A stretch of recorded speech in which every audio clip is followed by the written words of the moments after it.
Alright, today we're going to talk about free body diagrams. A free body diagram is a diagram that labels all the forces acting on an object. So when you go to draw your free body diagram, you want to go through the forces that we see most commonly in this class. First, you want to look for the gravitational force. As long as the object is on or near Earth's surface, there's going to be a gravitational force acting on the object in the direction of the Earth. The way we draw it, typically that is downward. The next one you want to look for is if there is a surface, then there's a couple of forces that we need to decide if they are in play. The first one is the normal force. The normal force is exerted by a surface and it is perpendicular to the surface. Okay? The second one is the force of friction, either static if the object's not moving or kinetic if the object is moving. And that force is parallel to the surface and opposite to the direction that the object is being pushed, moved, or the object would go if the force of static friction was not keeping it from doing so. Then you want to look for another force. If there's a rope, a string, things like that, then there's going to be a tension force, okay? F sub T, a tension force. And then the last thing I look for is applied forces. Applied forces are people pushing, okay, things like that, something that's given to us, pushing, pulling, different things. All right, so let's go ahead. The best way to look at this is to kind of do a couple. So we'll go ahead and do a few right here. It says, draw a free body diagram for the following situations. Sketch all the forces acting upon the object, making the length of each vector represent the magnitude of the force. Magnitude is how big, okay? So if the object is at rest or moving at a constant velocity, then our forces need to kind of cancel each other out. If it's accelerating in a direction, then our forces need to be bigger in the direction that the object is accelerating. So let's go ahead and look at these. Number one, okay? We want to draw a person sitting in a desk. We want to draw all the forces on this person. Now, when I do my free body diagrams, I don't actually draw the person. Quite often, I just draw a dot to represent the object or the object's center of mass. So we're going to have a person sitting at a desk. That is the little dot here. So what forces are acting on that person? Well, let's go back. First, we're going to look for the gravitational force. Well, person sitting at a desk, we're going to say this is happening on Earth's surface. So yes, there's going to be a gravitational force towards Earth's surface. So the gravitational force acting downward. Next one. If there is a surface, then, well, this person is sitting on a chair and a desk, so there's a surface. They're on the chair. So therefore, we need to look for the normal force and draw that perpendicular to the surface. So there's going to be a normal force acting on the person in the upward direction. I tried to draw these so they're about the same length because they need to cancel each other out. This person is not accelerating downward or accelerating upward. They are at rest. Since they are at rest, I need these forces to balance each other out.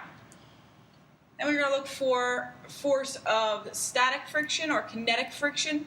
This object isn't being pushed or pulled to the left or right, nor is it on a ramp where it's going to feel a pull downward. So there's not going to be any frictional force for this one. There are no strings or ropes. And again, no one's pushing or pulling the desk anywhere, so there's no applied force. So for number one, we're finished.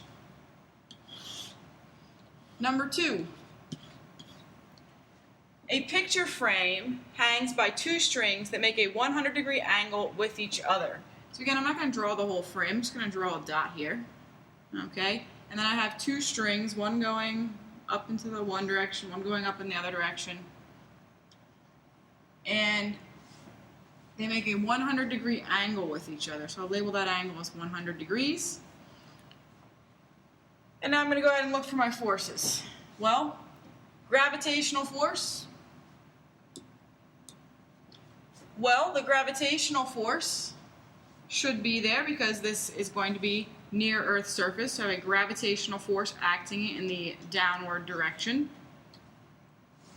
Surface. This is not setting on a table, a floor, a desk. It's hanging on a wall. So here we do not have a surface. If there is a string, rope, etc., okay, it is hanging by a couple of strings. So these strings are providing tension. So I'm going to call this force tension 1, force tension 2. And it doesn't matter which one you call, what you can call as long as you're labeled. Okay, tension 1, tension 2. Tension forces. Applied forces are given to you. So it doesn't say that someone's pulling down on this, okay, or pushing it to the side. So there aren't going to be any applied forces here. Let's look at number 3. Okay, for number 3, a car accelerates as it drives forward. So here, my car, it is accelerating as it drives forward. Well, let's go ahead and look at our forces. Gravitational force. Yep, there's a gravitational force acting on that car because it is on Earth's surface. So it's a gravitational force and it is acting in the downward direction. If there is a surface, well, there's a surface. It's on the road. So there must be a normal force perpendicular to the surface. Again, I try to draw these about the same length because this car is not going to be accelerating up into the air. It's not going to be accelerating down through the ground. So I'm going to try to make these about the same because in the vertical direction, the car is not going up or down. The force of kinetic or static friction is parallel to the surface and opposite the direction pushed or moved. Well, it doesn't tell us which way it's going. I'm going to say forward is to the right. So that means there needs to be a frictional force backwards in the opposite direction. And this is a little tricky. It's actually going to be the force of static friction because it is, while it's moving, the wheels are actually rotating.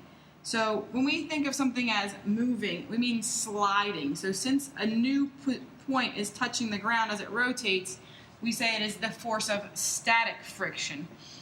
And then the last one we want to look for, well, if there's a string, rope, or etc., but there's not. Okay, then applied forces are given to you. Okay, accelerates as it drives forward. That's telling us it's going forward. Someone's pressing the gas pedal. They are applying a force in the forward direction. So this is going to be an applied force. Notice this side is bigger than that side because it says it accelerates forward.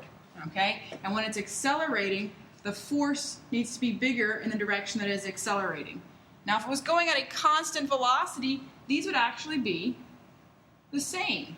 Okay, and we'll talk about that a little bit more when we talk about our equilibrium problems.